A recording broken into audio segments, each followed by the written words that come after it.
नमस्कार. स्वराज आर्टमध्ये आपल्या सर्वांचं मनपूर्वक स्वागत. आज आपण बघूयात डब्यासाठी खास अतिशय चविष्ट अशी गिलक्याच्या सुक्या भाजीची रेसिपी. थोड्या वेगळ्या पद्धतीने मी आज तुम्हाला हे गिलक्याची सुकी भाजी बनवून दाखवणार आहे. गरमागरम बाजरीच्या भाकरी सोबत खायला तर ही भाजी खूपच अप्रतिम लागते. चला तर बघूयात आता याची कृती. घोसाळ्याची सुकी भाजी किंवा गिलक्याची सुकी भाजी बनवण्यासाठी आपल्याला लागणार आहे अर्धा किलो घोसाळी म्हणजेच गिलके. अगदी ताजे कोवळे असे गिलके इथे मी घेतले आहे.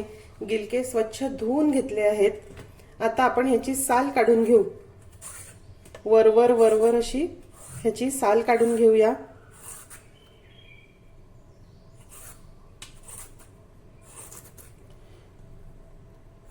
तुमच्याकडे ह्याला काय म्हणतात हे कमेंट करून कळवा.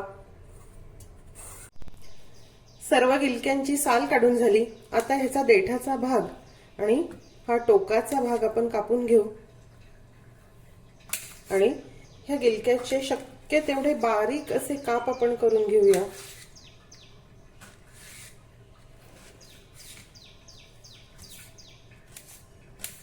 ह्या प्रकारे बारीक बारीक कापलं की भाजी अगदी पटकन मऊ होते.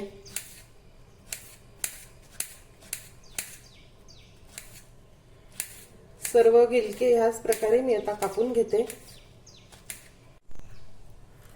सर्व घोसाळे कापून झाले. आता फोडणी करून घेऊ. फोडणीसाठी कढईमध्ये साधारण 2 ते 3 टेबलस्पून तेल गरम करायला ठेवलं आहे.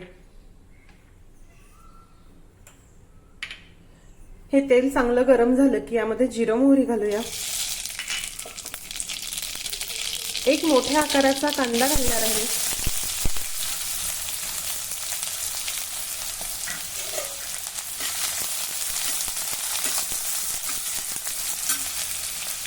यामध्ये 1 टीस्पून ठेचलेला लसूण घालूया. याआधी देखील खूप विविध पद्धतीने मी तुम्हाला गिलक्याची भाजी बनवून दाखवली आहे. खानदेशी पद्धतीचं गिलक्याचं भरीत, गिलक्याची रस्सा भाजी, त्यानंतर गिलक्याच्या सुक्या भाजीचे देखील 2 प्रकार दाखवले आहे. आज हा सुक्या भाजीचा 3रा प्रकार आहे.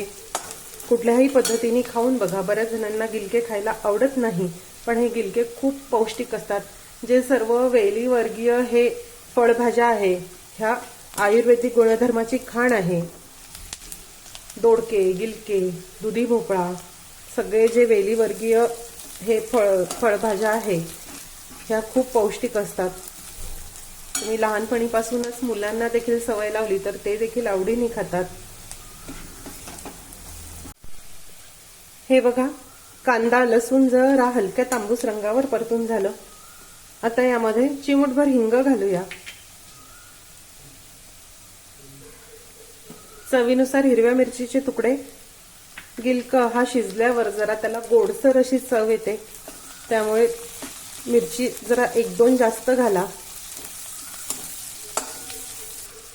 आता यामध्ये आपल्याला 1 टेबलस्पून बेसन घालायचं आहे. खूप नाही, अगदीच 1 टेबलस्पून घाला. आणि आता हे कांदा मिरची सोबत आपल्याला तेलामध्ये हे बेसन छान तांबूस रंगाचं होईपर्यंत भाजत राहायचं आहे. अगदीच अफलातून चवीची ही भाजी तयार होते. पोळी बरोबर किंवा गरमागरम ही भाजी बाजरीच्या भाकरी बरोबर खायला देखील मस्त लागते. हे बघा, हे किती छान भाजून झालं आणि ह्या बेसन भाजल्याचा सुगंध अगदी घरभर पसरला आहे. आता यामध्ये हळद घालूया. 1 टीस्पून धणेपूड घालूया. थोडी कोथिंबीर आणि 2 टेबलस्पून दही घालणार आहे. अगदी ताजं असं दही आहे, आंबट नाही. आता आपल्याला सतत हे परतत राहायचं आहे.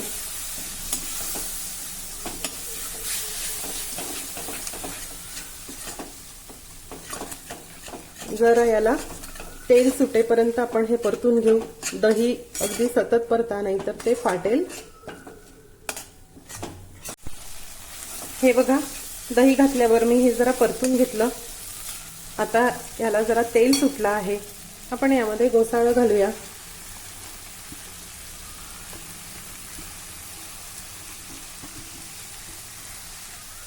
चवीनुसार मीठ घालते आहे. मिक्स करूया. एकच भाजी जर तुम्ही विविध पद्धतीने बनवली तर ती खाण्याचा कंटाळा येत नाही. आलटून पालटून विविध प्रकार ह्याचे बनवत राहावे, म्हणजे मुलं आणि घरचे देखील सर्वजण अगदीच आवडीने खातात. हे बघा, हे छान मिक्स झालं. ह्या घोसाळ्याच्या भाजीमध्ये पाणी टाकण्याची आवश्यकता नसते, कारण घोसाळ्याला मुळातच भरपूर पाणी सुटतं. हे जसं आता शिजेल तसं ह्याला पाणी सुटेल. आता आपल्याला भाजी अगदी मऊ शिजेपर्यंत झाकण ठेवून हे शिजवायचं आहे. अधनमधनं हे परतत राहूया.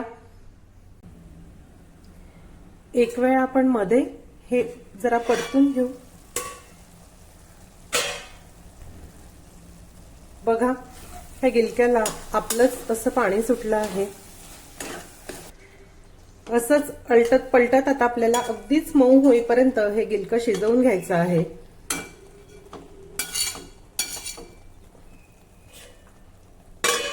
पुन्हा झाकण ठेवू.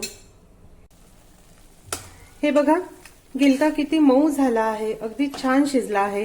असाच आपल्याला शिजवायचा आहे.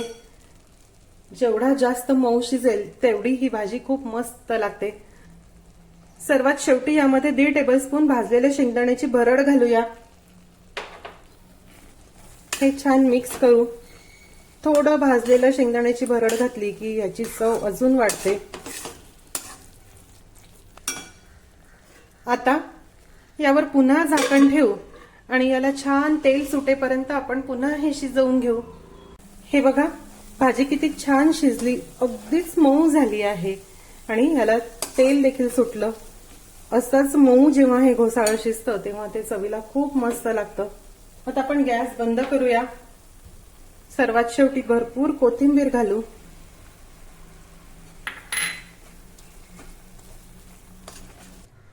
गरमागरम खूप चविष्ट अशी गिलक्याची सुकी भाजी तयार आहे. ही भाजी तुम्ही डब्यामध्ये नेण्यासाठी किंवा वरण भात वरणपोळी बरोबर तोंडी लावण्यासाठी करून बघा. खूपच मस्त लागते. ज्यांना गिलके आवडत नाही ते देखील आवडीने खातील अशी रेसिपी आहे. नक्की करून बघा. आजचा व्हिडिओ तुम्हाला कसा वाटला हे मला जरूर कळवा. आजची रेसिपी आवडल्यास रेसिपीला लाईक करायला व शेअर करायला विसरू नका.